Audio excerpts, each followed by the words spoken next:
तो जौन सी कंट्री का लीवरेज ज्यादा भारी होता है, पलड़ा भारी होता है, वो बाद में एंटर करता है। यदि यूक्रेन के पास वो न्यूक्लियर टेक्नोलॉजी और बॉम्ब होता तो मुझे 100% मतलब मुझे यकीन है कि रशिया और यूक्रेन का युद्ध होता ही नहीं। क्या ट्रम्प मिड टर्म इलेक्शन जीतेंगे? और अगर जीतते हैं तो it will be a game changer. तो आज की तारीख में जो भी ईरान को बेल आउट कर सकता है फाइनेंशियली, वो चाइना ही कर सकता है। कि अगर हिजबुल्ला का सफाया कर दिया तो आप समझ लें कि इजराइल 90% सिक्योर हो जाएगा। तो अब टर्की भी रिपेंट कर रहा है कि इन्होंने किसी गलत और एक नालायक मुल्क पे भरोसा करके उसे अपनी टेक्नोलॉजी और ड्रोन मुहैया करवाए।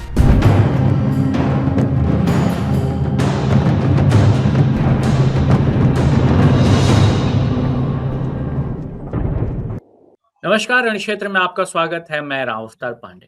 अमेरिका और ईरान के बीच जो चल रहा युद्ध है वो शांत हो जाए और दोनों देश इस मुद्दे को लेकर जिनेवा में बैठे हुए हैं। लेकिन शांति वार्ता को लेकर जो पहली तस्वीरें आई उसने कई सवाल खड़े किए। हालांकि बाद में बैठक हुई, कुछ आउटकम भी निकले हैं। इन सभी पहलुओं पर हम बात करेंगे और साथ में ये भी जानेंगे कि आखिर पाकिस्तान वहां क्या कर रहा है, क्योंकि असल मध्यस्थता का काम तो कतर कर रहा है।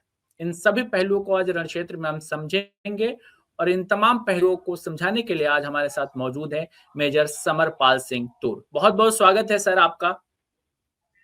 जय हिंद। Thank you Ram. हाँ जी राम। सर मैं बहुत बढ़िया सर, जय हिंद।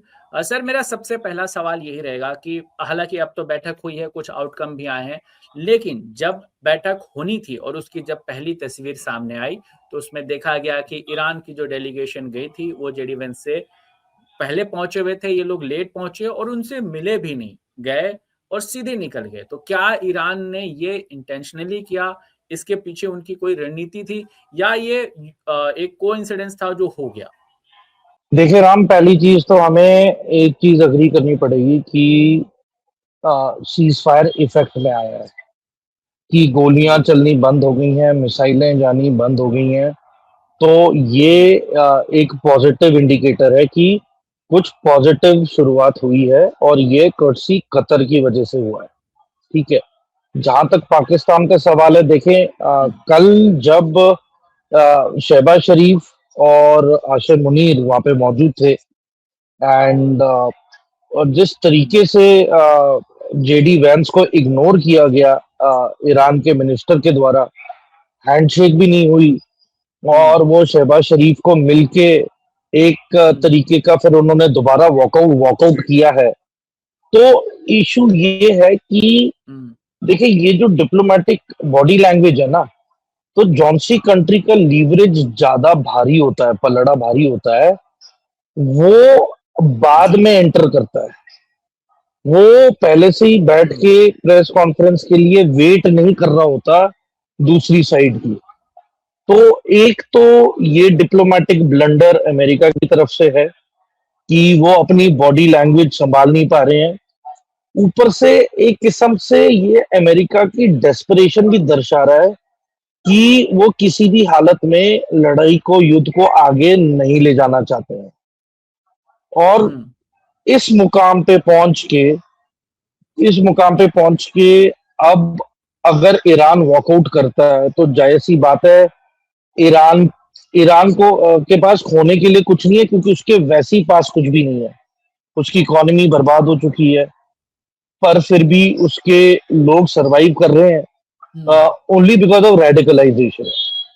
रेडिकलाइजेशन बोल लें या फिर लॉयल्टी टुवर्ड्स खोमेनी फैमिली बोल लें, है ना। तो और ऊपर से ये जो हमले हुए हैं अमेरिका की तरफ से, उसने ईरान की पूरे मुल्क को यूनिफाई करने में ज्यादा पहल हुई है। इनमें यूनिटी ज्यादा आ गई है। पर ईरान को ये भी पता होना चाहिए कि दावे पे क्या क्या है। दावे में सैंक्शंस का रिलीफ वो खत्म हो जाएगा। तो इतने 47 सालों से अगर वो सैंक्शंस हटना देखना चाहते हैं, तो they will have to talk with Russia and China और बेसिकली उनके साथ कोऑर्डिनेट करना पड़ेगा। अगर तो रशिया और चाइना अश्योरेंस नहीं दे पाते हैं ईरान को कि वो इसको देख लेंगे, उसकी इकोनॉमी को रिवाइव करवा देंगे, अगर वो नहीं कर पाते, जो कि मुश्किल है, क्योंकि देखें रशिया की इकोनॉमी वैसी इतनी स्ट्रांग नहीं है। और जहां तक चाइना का सवाल है, तो उसने वैसे ही 2020 में $600 बिलियन का पैक्ट साइन किया है ईरान के साथ। तो आज की तारीख में जो भी ईरान को बेल आउट कर सकता है फाइनेंशियली, वो चाइना ही कर सकता है। चाइना और अमेरिका, इन दोनों मुल्क को के अलावा और कोई भी इनको फाइनेंशियल बेल आउट नहीं करवा सकता। दूसरा, जिस तरीके से सैंक्शंस से रिलीफ मिलेगा, ऊपर से सबसे बड़ा सवाल राम, क्या ईरान जिसने 47 साल लगाए यूरेनियम अक्वायर करने के लिए, अपना न्यूक्लियर प्रोग्राम को महफूज रखने के लिए, क्या वो रातों रात वो यूरेनियम वापस कर देगा यूएसए को, या यूएसए के इशारे पे किसी तीसरी कंट्री को, वो ये न्यूट्रल कंट्री को, क्या ये अपना यूरेनियम सौंप देगा? राम, हमें ये नहीं भूलना चाहिए कि देखें, यूक्रेन ने अपने परमाणु वॉरहेड्स रशिया को दिए थे उसकी इंडिपेंडेंस के लिए, और आज की तारीख में उसी यूक्रेन का हाल देखें जिसका आधा मुल्क रशिया हड़प चुका है, सिर्फ इसी दम पे कि यूक्रेन के पास परमाणु बम नहीं है। यदि यूक्रेन के पास वो न्यूक्लियर टेक्नोलॉजी और बम होता, तो मुझे 100% मतलब मुझे यकीन है कि रशिया और यूक्रेन का युद्ध होता ही नहीं। यदि होता तो बहुत ही लिमिटेड होता। ठीक है, तो ये सारी चीजें देखते हुए मैं दावे के साथ कह सकता हूँ कि ईरान को चाइना, रशिया, उत्तर कोरिया की पूरी बैकिंग है। उसकी वजह से ईरान में इतना कॉन्फिडेंस है कि वो बनी बनाई बात को से कभी भी अपना मुंह फेर के वो ये शांति वार्ता को बॉयकॉट कर सकता है, क्योंकि उसे पता है कि उसको सर संभालने के एक लिए। बात हम्म, जी, एक बात सर और देखने लायक है कि जब ये शांति वार्ता चल रही है, बातचीत चल रहा है, उसके बीच में ही डोनाल्ड ट्रंप का एक बहुत ही धमकी भरा बयान आता है कि अगर आप नहीं मानेंगे तो हम आपकी कंट्री को बर्बाद कर देंगे और you will not go back to your country, we will see your country kind of. तो डोनाल्ड ट्रंप के बयान का कोई मतलब बनता है क्या? जब बातचीत चल रही है, उनकी बात को दोनों तरफ से कितना सीरियस लिया जा रहा होगा, इवन अमेरिका की तरफ से भी? देखिए राम, अगर अमेरिका युद्ध पे जाएगा, तो अगर जाएगा तो वो मिड टर्म इलेक्शन के बाद ही जाएगा। जो भी ट्रम्प का मिड टर्म इलेक्शन का रिजल्ट है, उसके बाद अगर पहल हुई तो ही पहल होगी। कुछ भी होना है तो मिड टर्म इलेक्शन के बाद होगा। मिड टर्म से पहले अमेरिका के अंदर अमेरिकन सोल्जर्स के बॉडी बैग्स आना बिल्कुल मंजूर नहीं होगा किसी भी पॉलिटिकल पार्टी को। सब जानते हैं कि मौके की नजाकत देखते हुए कोई मिड टर्म इलेक्शन से पहले कोई इस पे ऑफेंसिव पे नहीं जाने वाला है अमेरिका। जो भी होगा उसके बाद होगा। और सबसे बड़ा सवाल यह है कि क्या ट्रम्प मिड टर्म इलेक्शन जीतेंगे, और अगर जीतते हैं तो it will be a game changer. फिर अमेरिका जीतेगा भी और ईरान पे भी अपना दबदबा बनाएगा और रिजीम चेंज भी करेगा। यदि मिड टर्म इलेक्शन ट्रम्प हार जाता है राम, फिर it is a reset of world order. तो पूरा वर्ल्ड ऑर्डर रीसेट होगा, जिसके अंदर अमेरिका एटलीस्ट वर्ल्ड पावर के अंदर फिर उसकी गिनती में काफी, मतलब जिस रवैये और इमेज के साथ अमेरिका को देखा जाता है, उस इमेज के साथ नहीं देखा जाएगा। सर एक बात यहाँ और समझने लायक है कि पाकिस्तान बहुत ही बड़ी टीम लेके वहां गया है। टीम इसलिए कह रहा हूँ, हालांकि उसमें बहुत सारे लोग हैं, इनका फील्ड मार्शल भी है, इनका आर्मी चीफ भी वहां गया हुआ है, प्रधानमंत्री गए ही हुए हैं। कतर अपने ऑफिशियल्स के साथ आया मीडिएट करने के लिए। पाकिस्तान का वहां एक्चुअली अब रोल है क्या? क्योंकि तमाम जो अब तक खबरें आई हैं, मेन जो मीडिएट करने का काम किया है वो कतर ने किया है। तो पाकिस्तान का अब रेलेवेंस रह क्या गया वहां पे? देखिए, ये मैं आपको असल बात बताऊं तो अंदर ही अंदर पाकिस्तान को भी पता है कि यदि ये शांति वार्ता फेल हो गई तो उसे युद्ध में उतरना पड़ेगा, अमेरिका को सपोर्ट देना पड़ेगा, अमेरिका जो भी आदेश देगा उसे मानना पड़ेगा। और सऊदी अरब को भी पता है कि उसने अगर इतना ज्यादा कर्जा दिया है पाकिस्तान को, तो उसे पता है कि वो कर्जे का पैसा की वापस वसूली कैसे करनी है, जिसकी वजह से इन्होंने इनकी फौज को यमन के बॉर्डर पे डिप्लॉय करवाया है, ताकि जब अगर अब छिड़ी ईरान के खिलाफ, तो सऊदी अरब पूरा फोकस फिर ईरान की ओर देगा और इंश्योर करेगा कि हूती बॉर्डर पार करके सऊदी अरब में ना एंटर करें या इन्वेड ना कर सकें। तो बेसिकली सऊदी अरेबिया को पाकिस्तान की आर्मी एक किस्म से फैसिलिटेट कर रही है कि आप जाएं, और अगर युद्ध करने की नौबत आई ईरान के खिलाफ तो आप उधर फोकस करें, क्योंकि पाकिस्तान की मिलिट्री ने सऊदी अरब के बॉर्डर को संभाल के रखा हुआ है। क्योंकि जिस दिन या तो सऊदी अरेबिया युद्ध पे गया ईरान के खिलाफ, वो दिन से आप समझ लें कि हूती सऊदी अरब और यमन के बॉर्डर पे हरकत बढ़ा देंगे, और पाकिस्तानी सिपाहियों की भी वहां पे कैजुअलिटी होनी शुरू हो जाएगी, और पाकिस्तान भी फिर एनिमी लिस्ट में होगा। और हमें फिर सरप्राइज नहीं होना चाहिए, हमें हैरानी नहीं होनी चाहिए कि इस्लामाबाद पे भी फिर मिसाइलें आके गिर रही हैं। तो देखें, चाहे किसी को अच्छा लगे ना लगे, पाकिस्तान की प्रायोरिटी नंबर 1 और डेस्परेशन ये है कि ईरान युद्ध पे ना जाए, या फिर ये युद्ध फैले ना, क्योंकि यदि ये युद्ध फैला तो ईरान की इकोनॉमी खत्म, पाकिस्तान की इकोनॉमी खत्म, पाकिस्तान का इंटरनल जो टर्मोइल है वो और ज्यादा पनप उठेगा, it will lose administrative and political control, और फिर डिसइंटीग्रेशन ऑफ पाकिस्तान की नौबत आ जाएगी। तो ये बेसिकली एक डू एंड डाई सिचुएशन है पाकिस्तान के लिए। और ऊपर से पाकिस्तान क्यों इन्वॉल्व कर रहा है अपने आप को जबरदस्ती, ताकि उसकी कुछ स्टैंडिंग बने वॉशिंगटन में, वॉशिंगटन को इतना भावुक कर दे, इतना इमोशनल कर दे, ये इतना इन्वॉल्व कर दे यूएसए को कि उसे यकीन हो जाए कि नहीं, पाकिस्तान के बुरे वक्त में उसकी मदद करनी चाहिए। तो यू नेवर नो कि ये इसलिए कर रहा है ताकि बेल आउट पैकेज अब अमेरिका से लेगा, ठीक है। तो मतलब it is trying to improve its relation, जो पहले डैमेज हुई थी जब वो चीन की ओर ज्यादा लीन कर रहा था। तो अमेरिका को से वो विश्वास जीतना चाहता है दोबारा, ठीक है। ऊपर से उसामा बिन लादेन भी जब मिला पाकिस्तान में, तब से शक की नजरों में देखा जाता है पाकिस्तान और उसकी आईएसआई और मिलिट्री, ठीक है। दूसरा, वो शोकेस करना चाहता है कि जो अफगानिस्तान में हार हुई है अमेरिका की, वो हार की वजह से अब युद्ध पाकिस्तान में आ चुका है, और फिर पाकिस्तान एसओएस का कार्ड खेलेगा और अमेरिका से फंडिंग मांगेगा हथियार और सामान के लिए। अंत में एक ही चीज है जिसे हम सब जानते हैं कि एंड में ये अपने बेसिकली अपने इकोनॉमी को रिवाइव करना चाहता है। ये वेपन इक्विपमेंट खरीदना चाहता है अमेरिका से, जो इसे मिल नहीं रहा है बड़े सालों से।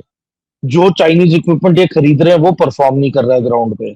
ऑप सिंदूर पे इन्हें अपनी मुंह की खानी पड़ी, और टर्की भी पछता रहा है कि उसने पाकिस्तान की मदद तो करने की कोशिश की, पर जिस तरीके से पाकिस्तान को मार पड़ी है ऑप सिंदूर में, तो अब टर्की भी रिपेंट कर रहा है कि इन्होंने किसी गलत और एक नालायक मुल्क पे भरोसा करके उसे अपनी टेक्नोलॉजी और ड्रोन मुहैया करवाए, जो फॉर्चुनेटली इंडिया के हाथों में इंटैक्ट हमें मिले ऑपरेशन सिंदूर के दौरान। और अब उनकी रिवर्स टेक्नोलॉजी अचीव करके हम अब टर्किश ड्रोन्स को भी कैसे जैम करना है, कैसे डिटेक्ट करना है, अर्ली डिटेक्शन, तो ये वाली क्षमता और कैपेबिलिटी इंडिया की बढ़ गई है to create counter unmanned aerial systems. तो देखिए, बहुत सारी चीजें हुई हैं, और मुझे लगता है कि ओवरऑल इसमें पाकिस्तान ही एक फेलियर और एक रिसीविंग एंड पे है, क्योंकि आज की तारीख में उसकी आर्थिक स्थिति इतनी खराब है कि गलती से भी अगर उसकी इन्वॉल्वमेंट हो गई, चाहे अमेरिका उसे इन्वॉल्व करे या सऊदी अरेबिया इन्वॉल्व करे, it will have a very devastating effect on Pakistan economy, and फिर इंटरनली हो सकता है कि Asif Munir can lose control also of yes Pakistan. Sir, अब चूंकि मीटिंग हो चुकी है और पहले दिन जब मीटिंग हुई उसके कुछ आउटकम भी अब अखबारों में छपने लगे हैं। कुछ पॉइंट्स पर हम जानना चाहेंगे कि क्या वो रियल में लागू करना संभव है, क्योंकि जो अभी सामने आई है खबर उसमें ये है कि लेबनान से डी एस्केलेशन की बात होगी, यानी इजरायली की जो फोर्सेस उन्होंने अपना 10 किलोमीटर का एरिया बनाया था उससे वो वापिस आएंगे। क्या ये वास्तव में संभव है? इजराइल इस बात को एक्सेप्ट करेगा? मुझे नहीं लगता। देखें, इजराइल अभी इस मुकाम पे है कि जब से 7 अक्टूबर 2023 का हमला हुआ है इजराइल पे, इजराइल कतई किसी मूड में नहीं है कि उसकी ओवरऑल सिक्योरिटी 1% भी कॉम्प्रोमाइज हो। तो इजराइल ने साफ किया है कि लेबनान पे हमले जारी रहेंगे और थ्रेट को नेगेट किया जाएगा, और किसी भी हालत में इजरायली जिंदगियों के साथ कोई समझौता नहीं टॉलरेट होगा। तो ये जो स्टेटमेंट्स आई हैं इजराइल से डायरेक्ट, ये एक डायरेक्ट संदेश जा रहा है अमेरिका को भी, ईरान को भी, कि ईरान की मतलब इजराइल समझौता करने नहीं करेगा। वो इंश्योर करेगा हिजबुल्लाह का पूरा सफाया ही मेन ऑब्जेक्टिव है। तो जब हिजबुल्लाह को पूरे तरीके से निपटा दिया जाएगा उसके बाद ही ये पीस इंप्लीमेंट होगा, वरना बहुत मुश्किल है आज की तारीख में कि आप हिजबुल्लाह पे वार करें और पीस डील भी हो जाए। ये दोनों चीजें एक टाइम पे नहीं हो सकती। और देखें, सबसे बड़ा प्रॉक्सी जो आईआरजीसी और ईरान का आज की तारीख में है वो हिजबुल्लाह ही है। हिजबुल्लाह ही एक हथियार है जो इमीडिएट थ्रेट है इजराइल को। यदि मैं बार बार दोहरा रहा हूं कि अगर हिजबुल्लाह का सफाया कर दिया तो आप समझ लें कि इजराइल 90% सिक्योर हो जाएगा, और उसे फिर एक्सटर्नल थ्रेट 10% ही रहेगा, वो भी ईरान की मिसाइल से, जो कि वो उसे इजीली काउंटर कर सकता है। क्योंकि मैंने आपको पहले भी बताया कि जैसे ही ईरान अपनी मिसाइलें फायर करता है, और जब ईरान की मिसाइल इजराइल से सिर्फ 3 या 4 मिनट दूर होती हैं, तब ही हिजबुल्लाह हमला करता है रॉकेट्स और मिसाइलों के साथ। और इजराइल का जो एयर डिफेंस सिस्टम है उसको उसके ऊपर इतना प्रेशर और लोड डाल देता है कि जब असल में ईरान की मिसाइलें इजराइल के ऊपर आती हैं तो वो पूरे इलाके को ही तबाह करती हैं और बर्बाद कर देती हैं। तो ये जो स्ट्रैटेजी है हिजबुल्लाह की इन कोऑर्डिनेशन विद आईआरजीसी, इसको तोड़ने के लिए इजराइल को हिजबुल्लाह का सफाया करना पड़ेगा। और मैं बार बार यही दोहरा रहा हूं कि एज पर मिलिट्री टैक्टिक्स पूरी पूरी अमेरिकन फोर्सेस और इजरायली फोर्सेस को पहले हिजबुल्लाह का सफाया करना चाहिए था, प्रॉपर एंड सेलेक्टिवली। और एक बार वो हिजबुल्लाह मुक्त लेबनान हो जाता, उसके बाद ये फुल फोकस के साथ ईरान के साथ जंग करने की सोच सकते थे। पर इन्होंने जो पहला वार ही ईरान पे किया है अमेरिका ने, वो एक रॉन्ग मिलिट्री टैक्टिकल मूव है। They should not have done it, क्योंकि उनकी असेसमेंट बहुत गलत हो गई है, क्योंकि थ्रेट इतना ज्यादा है। और जो इनकी intelligence, basically it is American intelligence failure, American and Mossad intelligence failure है कि वो अनुमान नहीं लगा सके कि कितना खतरा और थ्रेट ईरान में मौजूद है। हाँ, यस। ओके सर, एक बात और है कि जो स्ट्रेट ऑफ हॉर्मुज है उसको लेकर डायरेक्ट कम्युनिकेशन चैनल खोला जाएगा जिसमें अमेरिका और ईरान के बीच में कोई मिसकम्युनिकेशन ना हो। अब सवाल ये है कि अभी जब भी लेबनान पे कार्रवाई होती है फिर इन्होंने स्ट्रेट ऑफ हॉर्मुज बंद कर दिया, तो ये जो डायरेक्ट कम्युनिकेशन होगा, ये लगता है आपको कि एक्चुअल में ग्राउंड में इसे कर पाना संभव है? मुझे लग नहीं रहा है कि ये पॉसिबल होगा, क्योंकि फर्क इतने हैं। रशिया और चाइना का इन्वॉल्वमेंट है इसमें, उनकी इन्वेस्टमेंट इन्वॉल्व है ईरान में बहुत ज्यादा। जितना भी अंडरग्राउंड नेटवर्क है ईरान का, वो उत्तर कोरिया, चाइना और रशिया ने मिलके मदद करके सेटअप करवाया है ईरान के लिए। तो वास्तव में देखा जाए तो इतना ज्यादा पैसा लगाया है इन सब मुल्कों ने ईरान के ऊपर कि अब वो ईरान के साथ कॉम्प्रोमाइज नहीं कर सकते किसी भी हालत में। तो जायज सी बात है कि ये जो स्थिति है इसमें बहुत पैसा इन्वॉल्व है, डिप्लोमेसी इन्वॉल्व है, वर्ल्ड ऑर्डर को चैलेंज करने के लिए ये इन्वेस्टमेंट की गई है। और मुझे नहीं लगता कि इसके बाद अमेरिका का इतना दबदबा विश्व में रहेगा। यदि ये पीस टॉक यहाँ पे इम्प्लीमेंट हो जाए या फिर एक कोई डिसाइसिव युद्ध तो हुआ नहीं है, ये इनकम्प्लीट है। तो अगर ये अधूरा रह गया तो मुझे नहीं लगता कि मिड टर्म इलेक्शन से पहले पहले कोई हरकत होगी। जो भी होगा मिड टर्म इलेक्शन के बाद ही होगा यूएस में। जी सर, एक आखिरी सवाल अब मैं आपसे पूछूंगा कि ये बात भी सामने आई है कि दोनों देश के जो टीम है वो आगे टेक्निकल इश्यूज पे बात करेगी। ठीक है, वो दोनों देश टीम वहां गई ही है बात करने के लिए, लेकिन इन सब के बीच में डोनाल्ड ट्रंप भी धमकी देते हैं, यहाँ ईरान स्टेट ऑफ हॉर्मुज को दोबारा बोल देता है कि हमने बंद किया हुआ है। तो एक तरफ तो बातचीत करने की कोशिश की जा रही है, दूसरी ही तरफ दोनों ही देश अपनी अपनी शक्ति दिखा रही है, धमकी दे रहे हैं। तो ऐसे में जो ये बातचीत हो रही है इसका परिणाम क्या हो सकता है? देखिए राम, मैं आपको एक चीज दोबारा दोहराना चाहूंगा कि ईरान के ऊपर प्रेशर चाइना का भी है, रशिया का भी है, उत्तर कोरिया का भी है।